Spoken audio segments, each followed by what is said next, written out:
ثم کلا سوف تعلمون، تم ضرور جان جاؤ گے اپنی حقیقت کو. کلا لو تعلمون علم الیقین، میرے بندو اگر تم یقین کی نظر سے قبر کا منظر دیکھ لو تو اپنے مردوں کو دفنانا بند کر دو گے. اگر قبر کے اندر جو عذاب ہو رہا ہے، اگر وہ عذاب ہماری آنکھوں کے سامنے آ جائے میرے بھائی، تو کوئی اپنے باپ کو قبرستان لے کے نہیں جائے گا، کوئی اپنے بیٹے کو قبرستان لے کے نہیں جائے گا. اللہ کے نبی فرماتے ہیں کہ اگر مجھے اس بات کا ڈر نہ ہوتا کہ تم اپنے مردوں کو دفنانا بند کر دو گے تو میں اللہ سے دعا کرتا کہ وہ عذاب قبر کی آواز تم کو سنا دے. لیکن ہم سن لیں گے تو مردوں کو دفنانا بند کر دیں گے. کلا لو تعلمون علم الیقین، میرے بندو اگر تم یقین کی نظر سے قبر کے عذاب کو دیکھ لو، اللہ کے عذاب کو دیکھ لو تو تمہارا کیا حال ہوگا. لَتَرَوُنَّ الْجَحِيمَ، تم ضرور جہنم کو دیکھو گے. جہنم، ہائے ہائے. اب یہ پورا ایک ٹاپک ہے کہ جہنم کیسی ہے اور کیا ہے. کبھی انشاءاللہ آپ کے علاقے میں موقع ملا تو تقریر اس پر ہوگی کہ جہنم کیسی ہو. اتنا سمجھ لیجئے کہ تکلیف اور ٹارچر کی آخری حد ہے جہنم. جہنم وہ جگہ ہے جہاں آپ موت کی آرزو کریں گے مگر موت نہیں ملے گی. جہنم وہ جگہ ہے جو اللہ نے اپنے نافرمانوں کے لیے سزا کے طور پر تیار کر کے رکھی. کلما نضجت جلودہم بدلناہم جلودا غیرہا لیذوقوا العذاب. جب جہنمیوں کے چمڑے جہنم کی آگ میں جلنے لگیں گے تو ہم ان کے اوپر نیا چمڑا چڑھا دیں گے تاکہ بار بار جلنے کی تکلیف ان کو محسوس ہو. جہنمیوں کو آگ کا بستر دیا جائے گا، ان کو ایسا پھل دیا جائے گا جس کو کھانے کے بعد ان کا پیٹ انگارہ بن جائے گا، اس کو کڑوا کسیلا جہنمیوں کا پیپ اور مواد پلایا جائے گا. لَتَرَوُنَّ الْجَحِيمَ، میرے بندو تم جہنم کو ضرور دیکھو گے. میرے بھائیو، آج اگر دنیا میں کوئی جل جائے اس کی لاش کو دیکھ کر کے ہم برداشت نہیں کر سکتے. سوچو میرے بھائیو، ہمارے بیٹے اور بیٹیاں جہنم کی آگ میں جلے، ہم یہ کیسے گوارا کر سکتے ہیں؟ ہماری بیوی ہمارا پریوار جہنم کی آگ میں جلے، ہم یہ کیسے گوارا کر سکتے ہیں؟ لَتَرَوُنَّ الْجَحِيمَ، میرے بندو تم ضرور جہنم کو دیکھو گے. ثُمَّ لَتَرَوُنَّهَا عَيْنَ الْيَقِينَ، تم یقین کی نظروں سے جہنم کو دیکھو گے. ثُمَّ لَتُسْأَلُنَّ يَوْمَئِذٍ عَنِ النَّعِيمِ، اور دنیا میں ہم نے جو نعمتیں دی ہیں ان نعمتوں کا تم کو قیامت کے دن حساب دینا پڑے گا.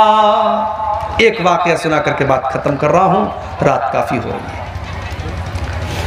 آپ کو اچھا کھانا مل رہا ہے، اچھے مکان میں آپ رہتے ہیں، آپ کے بال بچے تندرست ہیں، آپ کو اللہ نے اگر ان نعمتوں سے نوازا ہے، ان نعمتوں کا حساب اللہ کی بارگاہ میں آپ کو دینا پڑے گا. صحیح ابن حبان کی روایت ہے، ایک دن حضرت عمر فاروق اپنے گھر سے نکلے، دوپہر کا ٹائم تھا، گھر سے نکلے، راستے میں ابو بکر صدیق سے ملاقات ہوئی. ابو بکر صدیق نے پوچھا کہ اے عمر کیا بات ہے، دوپہر میں کیوں نکلے ہو؟ حضرت عمر نے سچ بات بتا دی، کہا کہ ما اخرجنی الا الجوع. اے ابو بکر کیا بتاؤں، بہت تیز بھوک لگی ہے، کئی دنوں سے کھانا نہیں کھایا ہے، میں بھوک سے پریشان ہو کر کے نکلا ہوں. حضرت ابو بکر صدیق نے کہا اللہ کی قسم، جس وجہ سے تم نکلے ہو اسی وجہ سے میں نکلا ہوں، میں نے بھی کئی دن سے کھانا نہیں کھایا ہے، میں بھی بھوک سے پریشان ہو کر کے نکلا. تھوڑی دیر کے بعد اللہ کے پیارے نبی نکلے، دیکھا کہ ابو بکر موجود ہے، عمر موجود ہے. اے ابو بکر، اے عمر کیا بات ہے، اتنی دوپہر میں کیوں نکلے ہو؟ دونوں نے کہا کہ اے اللہ کے نبی ہم بھوک سے پریشان ہو کر کے نکلے. آپ نے فرمایا اے ابو بکر، اے عمر، واللہ ما اخرجنی الا الجوع، میں بھی بھوک سے پریشان ہو کر کے نکلا ہوں. ہمارے پاس آج چین سے روٹی مل رہی ہے، چین سے چاول مل رہا ہے، کھا رہے ہیں، پی رہے ہیں، کتنی بڑی نعمت ہے میرے بھائی. یہاں اللہ کے نبی ہیں، ابو بکر ہیں، عمر ہیں، دنیا کے اللہ کے نبی ہیں اور نبی کے بعد دنیا کی سب سے مہان 2 ہستیاں ہیں، اور یہ تینوں لوگ بھوکے ہو کر کے نکلے ہیں۔ اللہ کے نبی نے کہا چلو ابو ایوب انصاری کے گھر چلتے ہیں۔ یہ ابو ایوب انصاری کون تھے؟ یہ وہی صحابی تھے جب اللہ کے نبی مدینہ پہنچے تھے تو آپ کی اونٹنی ان کے دروازے کے پاس بیٹھی تھی اور آپ نے انہی کے گھر میں قیام کیا تھا، اور یہ اللہ کے نبی کے میزبان تھے۔ اللہ کے نبی کی عادت تھی کہ روزانہ ابو ایوب انصاری کے گھر جاتے تھے اور ابو ایوب انصاری کچھ ناشتہ آپ کو کراتے تھے۔ دوپہر کا ٹائم تھا، اللہ کے نبی گئے، دروازہ کھٹکھٹایا، بیوی نے دروازہ کھولا، ام ایوب نے دروازہ کھولا، دیکھا کہ اللہ کے نبی اور ابو بکر اور عمر موجود ہیں۔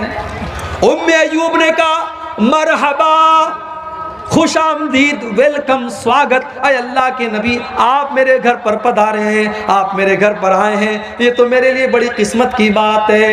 اے اللہ کے نبی آپ جلدی سے گھر میں تشریف لائیں۔ نبی اکرم نے پوچھا ابو ایوب انصاری ہیں گھر پہ؟ اے اللہ کے نبی وہ تو کھیت میں کام کر رہے ہیں۔ ابھی یہ بات چیت چل ہی رہی ہے کہ ابو ایوب انصاری کھیت میں کام کر رہے ہیں، اور کانوں میں اللہ کے نبی کی آواز پہنچی، آئے دروازے پر اور خوش ہو کر کے کہنے لگے آج تو میری بڑی خوش نصیبی کی بات ہے، اللہ کے رسول میرے گھر پہ آئے ہیں، ابو بکر میرے گھر پہ آئے ہیں، عمر میرے گھر پہ آئے ہیں۔ تینوں لوگ گھر میں داخل ہوئے۔ ابو ایوب انصاری نے پوچھا اے اللہ کے نبی آپ تو شام کے ٹائم آتے تھے، دوپہر کے ٹائم آپ نہیں آتے تھے، کیا بات ہے؟ اے ابو ایوب بہت تیز بھوک لگی ہے، کچھ کھانے کا لاؤ۔ اے اللہ کے نبی ابھی لاتا ہوں۔ جلدی سے دوڑے گئے اور کھجوروں کی ہر ٹائپ کی کھجوروں کا گچھا توڑ کے لے آئے۔ کچھ پکی کھجوریں تھی، کچھ کچی کھجوریں تھی، کچھ تر کھجوریں تھی، کچھ سوکھی کھجوریں تھی، ساری کھجوروں کا گچھا لے کے آ گئے۔ ٹھنڈا ٹھنڈا پانی لے کے آ گئے۔ اپنی بیوی سے کہا تو روٹی بنا، اور بکری کو پکڑ کے لائے اور بکری کو ذبح کرنے لگے۔ نبی اکرم نے پوچھا کہ یہ دودھ دینے والی بکری تو نہیں ہے؟ کہا نہیں ہے اللہ کے نبی۔ کہا ٹھیک ہے ذبح کر دو۔ بکری ذبح کر دی، گوشت تیار ہو گیا، روٹی تیار ہو گئی، کھجور کھائی جا رہی ہے، پانی پیا جا رہا ہے۔ نبی اکرم نے فرمایا اے ابو ایوب یہ بکری کا گوشت ہو سکے تو تھوڑا فاطمہ کے گھر بھجوا دینا، اس نے کئی مہینوں سے گوشت نہیں کھایا ہے، ہو سکے تو میری بیٹی کے گھر یہ گوشت بھجوا دینا۔ اس کے بعد یہ کئی دن کے بھوکے لوگ تھے، روٹی کھا رہے ہیں، گوشت کھا رہے ہیں، کھجور کھا رہے ہیں، پانی پی رہے ہیں، طبیعت بالکل مطمئن ہو گئی، سیٹسفائیڈ ہو گئی، لیکن اللہ کے نبی کی آنکھوں سے آنسو بہہ رہے ہیں۔ صحابہ نے پوچھا اے اللہ کے نبی کیا بات ہے؟ کئی دنوں کے بعد آپ کو اچھا کھانا مل رہا ہے، کھجور مل رہی ہے، پانی مل رہا ہے، بکرے کا گوشت مل رہا ہے، اور آپ کی آنکھوں میں آنسو بہہ رہے ہیں۔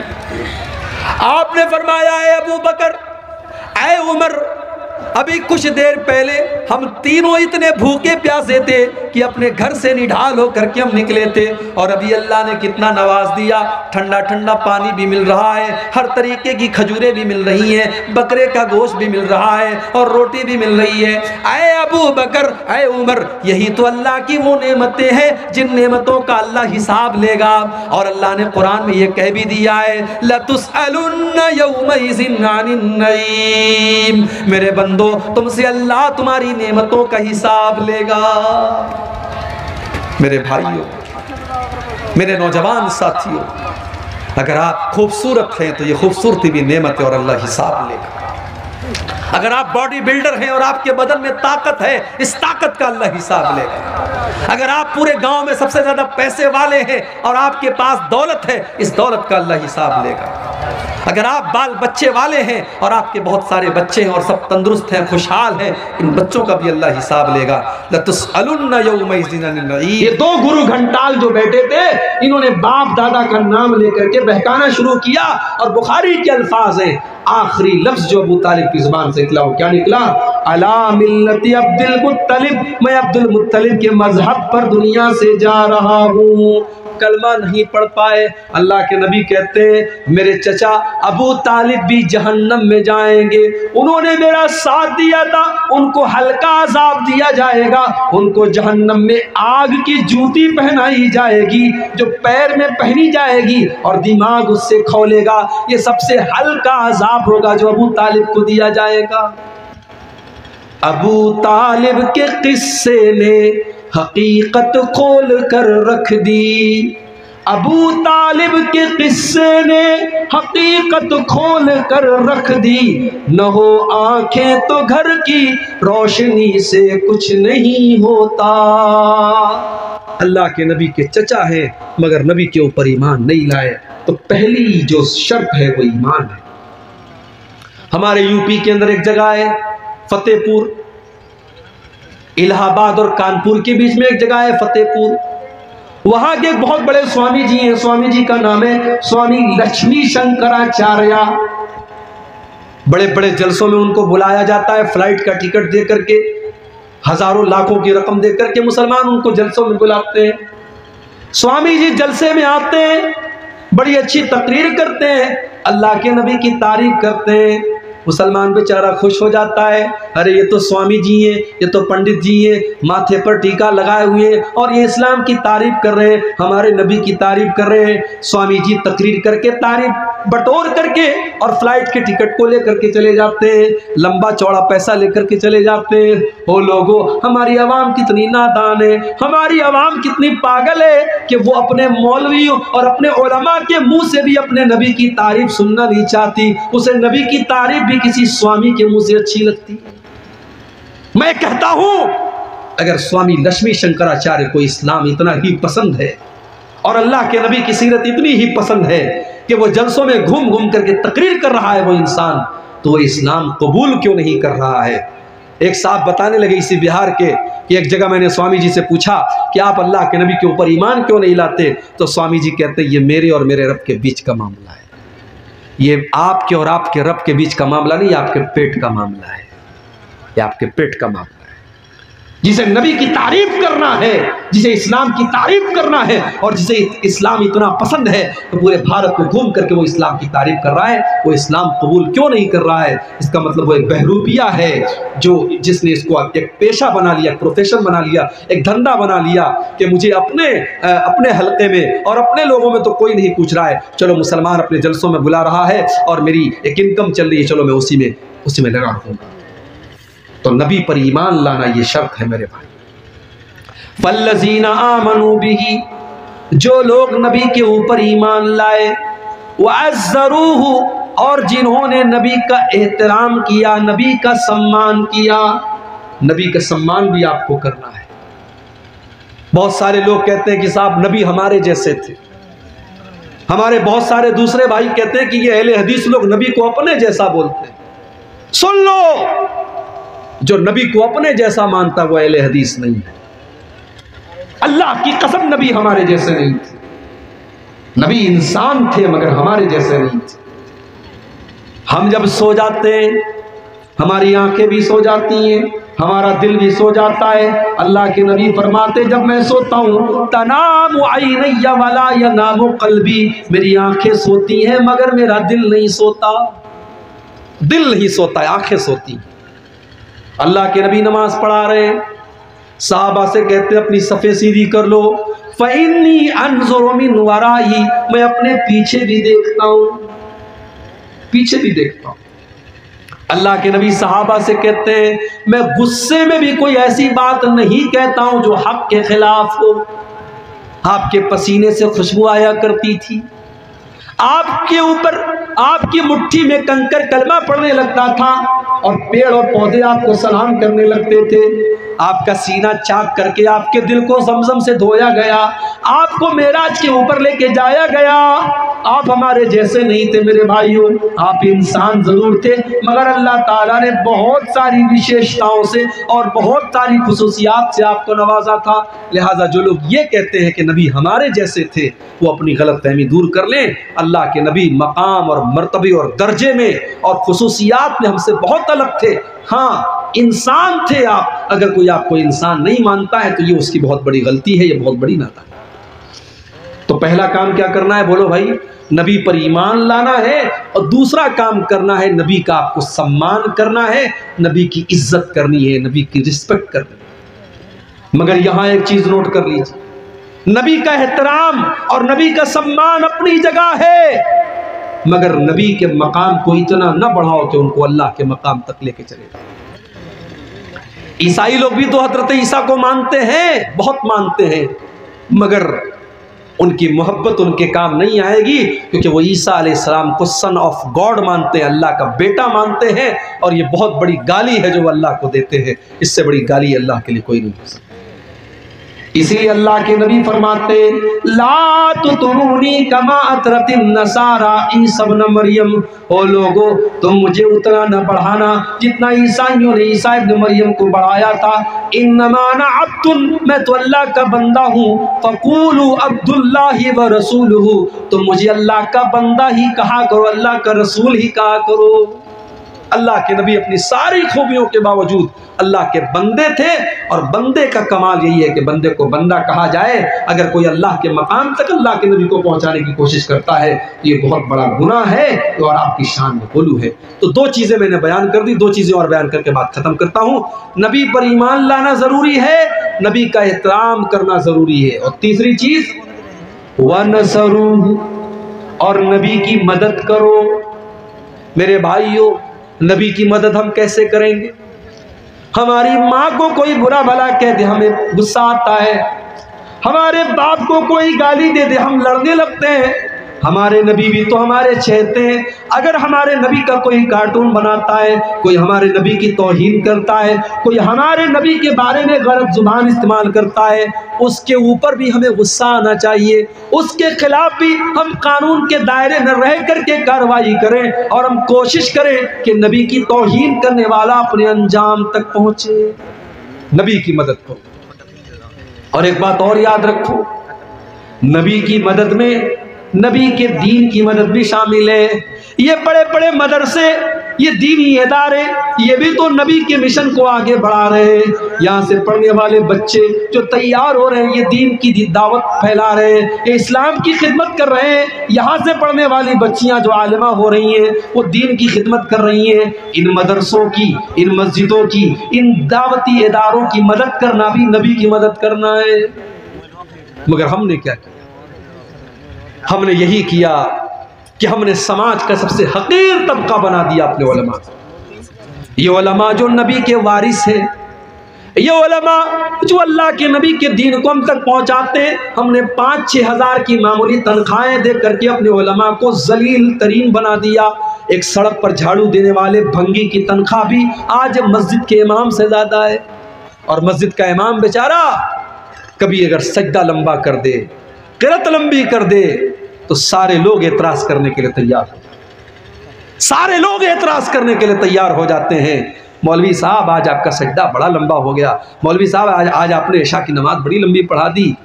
مولوی کو مشورہ دینے والے بہت ہوتے ہیں۔ میرے بھائیوں، یہ نبی کے وارث ہیں، ان کا احترام کرو، ان کا سمان کرو، ان کی مدد کرو۔ 5-6 ہزار میں آپ کی فیملی نہیں چل سکتی، کیا اس مولوی کے پریوار کا حق نہیں ہے وہ اچھا کھائیں، اچھا پہنیں؟ آپ کا شوق ہے، آپ کے بیوی بچوں کا شوق ہے، کیا اس مولوی کے بچوں کا شوق نہیں ہے؟ جس دور میں آپ 10,000 روپے مہینے سے کم میں ایک نارمل زندگی نہیں گزار سکتے، اس دور میں 5-6 ہزار میں مولوی کا گھر کیسے چلے گا؟ آپ تو پھٹ سے کہہ دیتے ہیں مولوی کے پیسے میں اللہ برکت دیتا ہے، لیکن اس میں برکت کہاں سے آئے گی؟ اور 5-6 ہزار میں اپنا گھر کہاں سے چلائے گا؟ اسی کٹیہار میں 3 پنیاں میں پروگرام تھا، میں نے تقریر میں بات اٹھائی تھی، بہت وائرل بھی ہوئی تھی۔ میں نے کہا تھا کہ آج مسجدوں میں اور مدرسوں میں مولویوں کے اماموں کے لیے ہمیں ایسے کمروں کا انتظام بھی کرنا چاہیے جہاں فیملی کے ساتھ وہ رہ سکیں۔ یعنی سوچو، ہمیں اور آپ کو اپنی فیملی کے ساتھ رہنے کا حق ہے، ہمیں اور آپ کو اپنے بچوں کے ساتھ رہنے کا حق ہے۔ مولوی بیچارہ جیتے جی اس کی بیوی بیوہ بن کر کے زندگی گزارے، اس کے بچے یتیم بن کر کے زندگی گزارے، یہ کہاں کا انصاف ہے میرے بھائی؟ ہم نے ممبئی میں دیکھا، اسی بہار اور جھارکھنڈ کے لوگ وہاں مسجد میں امام ہیں، بیچارے فیملی بہار میں ہے، فیملی کشن گنج میں ہے، ارریا میں ہے، پورنیا میں ہے، 6 مہینے پر ایک بار آتے ہیں، بچے باپ کا چہرہ 6 مہینے میں ایک بار دیکھتے ہیں، بیوی شوہر کا چہرہ 6 مہینے میں ایک بار دیکھتی ہے۔ کہ یہ افسوس کی بات نہیں میرے باپ؟ ہمیں اپنے مولویوں کے لیے، اپنے ائمہ کے لیے، اپنے اساتذہ کے لیے فیملی کوارٹر کا انتظام کرنا چاہیے۔ جو حق ہمارا ہے وہ ان علماء کا بھی ہے۔ اللہ نے کہا اپنے نبی کی مدد کرو، نبی کی مدد میں نبی کے دین کی مدد بھی شامل ہے، نبی کے مشن کی مدد بھی شامل ہے، نبی کے وارثوں کی مدد بھی شامل ہے۔ تو پہلا کام کیا کرنا ہے؟ نبی پر ایمان لانا ہے۔ دوسرا کام نبی کا سمان کرنا ہے۔ تیسرا کام نبی کی مدد کرنی ہے۔ اور چوتھا کام کیا کرنا ہے؟ وَاتَّبَعُوا النُّورَ الَّذِي أُنزِلَ مَعَهُ، نبی اکرم جو روشنی لے کر کے آئے، جو نور لے کر کے آئے، جو قرآن و حدیث لے کر کے آئے، اس کی اتباع کرنا ہے، اس کی پیروی کرنا ہے، اس کو فالو کرنا ہے۔